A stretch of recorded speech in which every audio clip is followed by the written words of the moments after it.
This third article was um, a tragic story around the suicidal death of a young transgender person, and how it's being spun. We are talking about an article that's found in the National Review, nationalreview.com, written by Madeline Kearns, and basically the story, and it just came out a few days ago.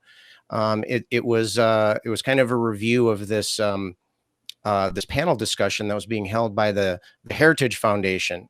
And the title of their discussion was "How Radical Gender Ideology is Taking Over Public Schools and Harming Kids."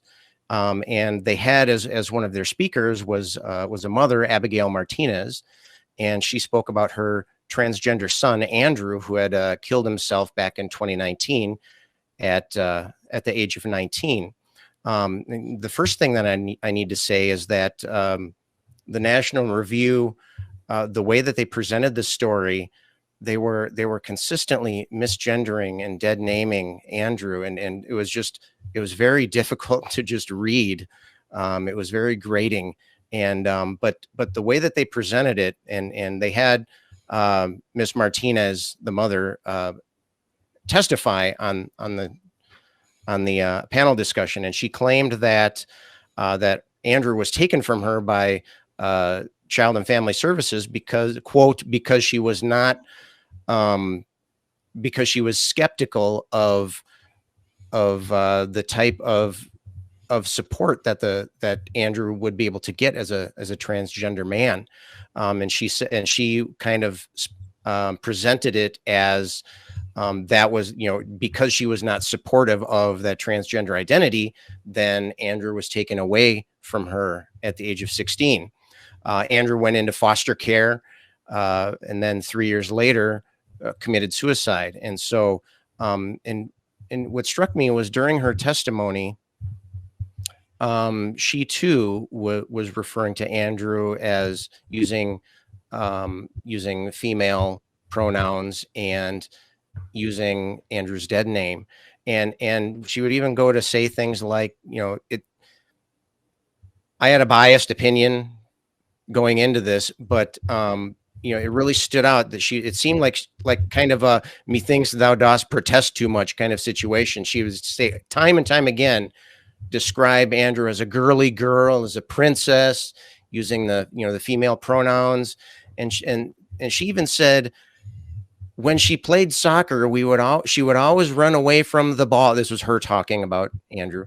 When she played soccer, she would always run away from the ball. And we would say, no, go towards the ball. And I was thinking, is because that's what girls do? I think especially in the U.S., we can appreciate how skilled that, women and men can be at soccer. And, it just seemed like odd, but here's the crux of the article, and this is quoted from the article here.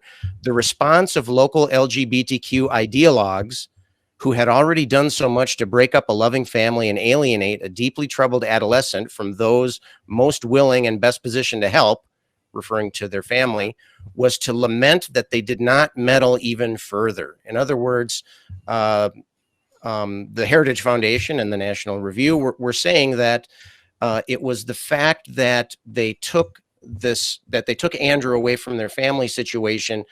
They were implying that that's what caused, or at least contributed to, the suicide. And, that may be the case. I don't know. I'm not them. And so it's hard to say, but that's definitely flies in the face of the research. And just to quote a couple of studies, these are both from, were sponsored by the Trevor Project. The first one was a national survey on LGBTQ youth mental health. And one thing that they found is that transgender youth that are prevented from legally changing their name and legal documents and, to reflect their identity, out of all the LGBTQ youth that they had questioned, 25% of them had attempted suicide, not just talked about it, but had actually attempted suicide. And the youth that were allowed to change their name, or that were allowed to change their documentation to reflect their identity, that number dropped to 11%. So already that's kind of going against the grain of what the Heritage Foundation was saying. Furthermore, of transgender youth whose preferred pronouns were not used in the home, 24% of them had attempted suicide, whereas those that lived in homes where their preferred pronouns were used, that number dropped to 13%. So that was both from that same survey. On the other side of that, a separate Trevor Project survey, this one was from 2019, I believe, or around there. They found that if the family avoided using positive terms about their LGBTQ identity due to religious reasons, again, about 24% of them had attempted suicide, whereas if they didn't hear those kind of things, that number dropped to 13%. And so, it really seems to be tying into just the recognition of somebody's humanity. And if the bottom line is, it seems, at least from the research that I read, is that if their humanity is recognized and appreciated and respected, then they feel better about themselves. Go figure, right? And if their humanity is cast aside or marginalized or even vilified or demonized, then they have a tendency to feel worse about themselves. And it's I don't know. It's frustrating to read things like this because my heart just breaks. It's just common decency. Treat a human being like they're a human being, and then go from there. At least that's what the initial take that I got from the article was. Yeah, absolutely. And we see that again throughout history. The fight was against gay people, and then before that against black people, and then before that, and then before that. And, it just seems like they need that somebody out there needs an antagonist. And it has to be a group of people. For some reason, they need to have that antagonist. But August, what do you feel about this? So one thing I definitely wanted to point out was that his name was Andrew Martinez. His name was Andrew. And I actually went ahead and watched the video that is linked in the article, basically all the way through. And it was hard to listen to, not only because hearing a heartbroken mother who's lost a child, I'm in the boat of, I don't think anyone deserves to lose a child. Obviously, I feel terrible for Andrew that, this is personally the language I use, that he lost his battle with depression and was not supported in the way that he needed to be supported. I did feel bad for Abigail Martinez, his mother, only for the fact that I know so many people who have lost their children, and there is almost nothing that's worse than that in terms of grief. So that being said, and I know that's probably a little controversial, and that's me being biased, I think that there's certain things that are not being said here. And unfortunately, and this is what breaks my heart so much, is that we will never know Andrew's true story. We will never know what was happening behind closed doors from his perspective, from how he was feeling, not from someone's retelling and victimizing themselves. That's what it sounded like through her entire interview, panel, speech. She just made herself to be the victim, and then was constantly, as Scott was saying, constantly dead naming him and misgendering him and bringing up non-gender affirming verbiage and language that I can't imagine wasn't also used when Andrew was alive. And I can't even imagine being in a household where my parent is constantly calling my gender identity and who I feel deep down in my core is my true self, and then sitting there and calling it a phase. She constantly calls it a phase, and, oh, you'll get over it. You just like boys' clothes, all this stuff.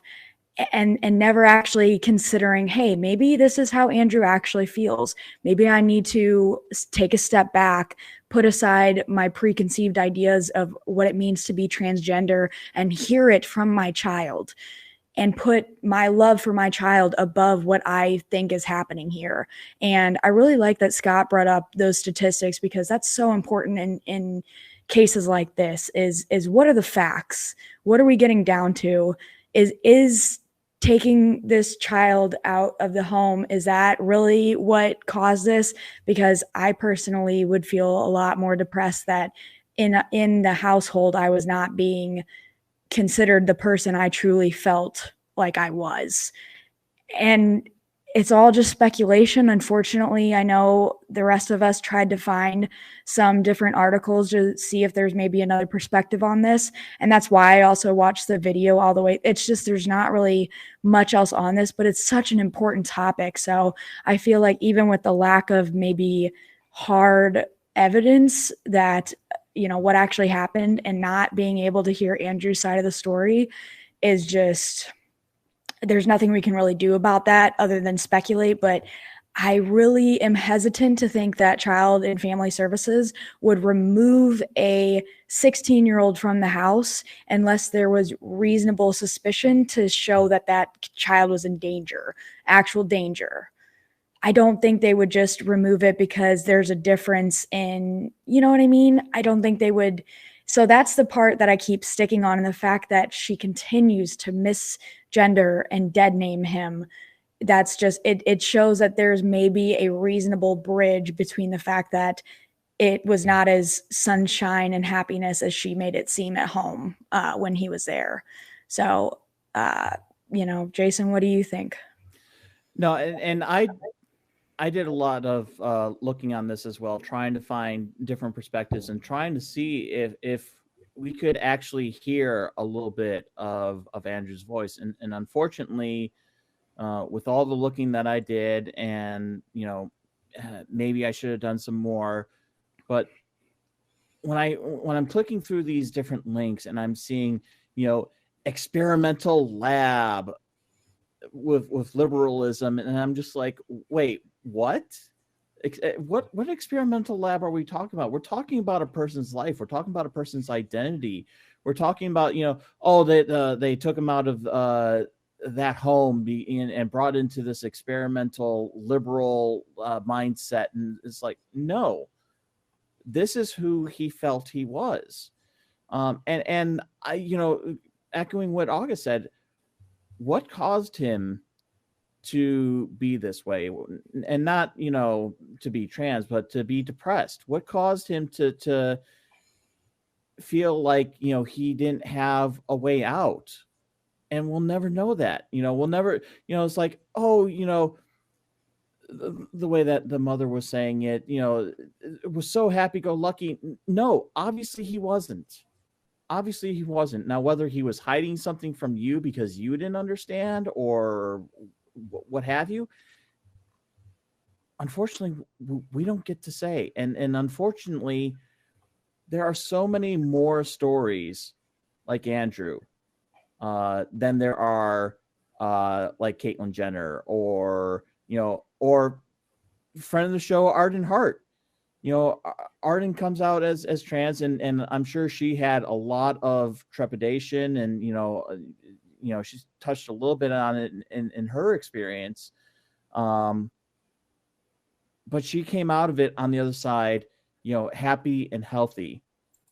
Andrew didn't. And we need more stories like Arden. We need less stories like Andrew.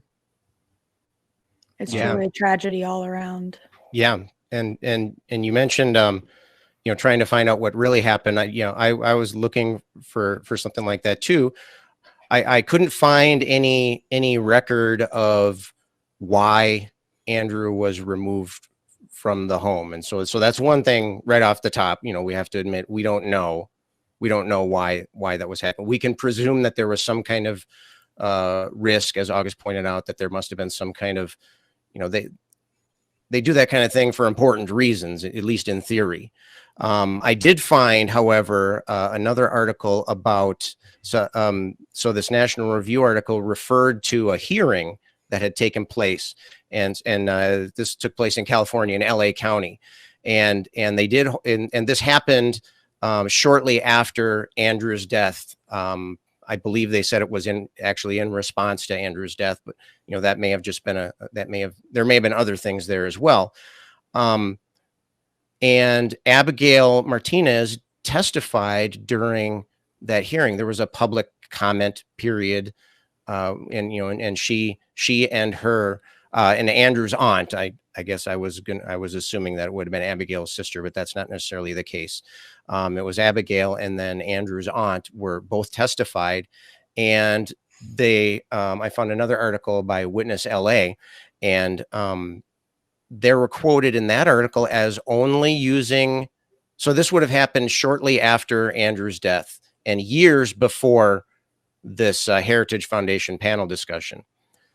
But during the hearing, both Andrew's mother and Andrew's aunt used gender affirming pronouns the whole time, and Andrew's chosen name, Andrew. And so and consistently, and they even would hold up a picture and had a rainbow flag on it. And so it seemed like they had embraced Andrew's identity at that time. And the reason for the hearing was to decide whether or not they weren't doing enough to support you know, mental health issues and LGBTQ youth. And so the motion that came out of the hearing was that they needed to evaluate their system and that they needed to implement more programs or more procedures when it came to dealing with LGBTQ youth. And so that to me, you know, it didn't pass. There's something not passing the sniff test here, right? So right after Andrew's death, Andrew's mother comes out in support of more mental health supports for LGBTQ youth, more of what was available, using gender affirming pronouns, using Andrew's chosen name, and so forth. And then years later, now it seemed like two different people talking. And when she was talking, and again, we have limited information here, so I don't want to jump to conclusions, but I at least wonder if was there some coaching going on here? Was Abigail convinced that this would be the best way to help, would be to talk about your child as your daughter, to use these words, you know, like I said before, she kept saying things like girly girl, like pretty dresses, you know, typical standard stereotypical feminine qualities, right? And so I don't know, it just seemed like it was a different kind of person. I'm wondering if, you know, that's a separate issue, you know, than what the Heritage Foundation was talking about, but it seems like there was something nefarious going on there. And so I too would love to be a fly on the wall and, you know, hear conversations that were going on before that panel discussion, or, you know, have been a fly on the wall, the reasoning behind why Andrew was taken from the family, that kind of thing. And again, I don't know if that's public knowledge, might be none of my business, who knows, but it's curious, you know, when you see things like tragic stories like this happening, you can't help but want to do something, you know, and, you know, part of doing something is going to be to gather information. But it was, I think the article in itself was besides the abrasive way that the article was written, I think it's a good highlight of the kind of thing that goes on. And, you know, I approach this type of thing as, okay, here's my chance to learn more. You know, I just want to know more about what it's like to be a human being, what it's like to be a person that's other than me. And you know, those are the initial steps that we need to have sympathy and empathy for our fellow human beings. I don't know. It was hard to shuffle out what exactly the Heritage Foundation was trying to say. I mean, they have the obvious thing. Oh, here's what the LGBTQ ideologues, to use their phrase, what they're doing to our children. And, you know, that's kind of the in your face, obvious takeaway. But it just seemed like there was so much more moving parts going on beneath the surface that it was hard to really get a good grasp on. I agree. And that's one of the reasons why, even though this article is definitely right leaning, I felt like we needed to kind of put our skeptical hats on, since that's primarily what this show is about, is attacking from a skeptical perspective, and really kind of, taking that sniff test and saying, wait a minute, what is actually going on here? This article definitely had a right lean to it, but I still think it needs to be highlighted as to see kind of some of the biases in there, in something that is from a source like this.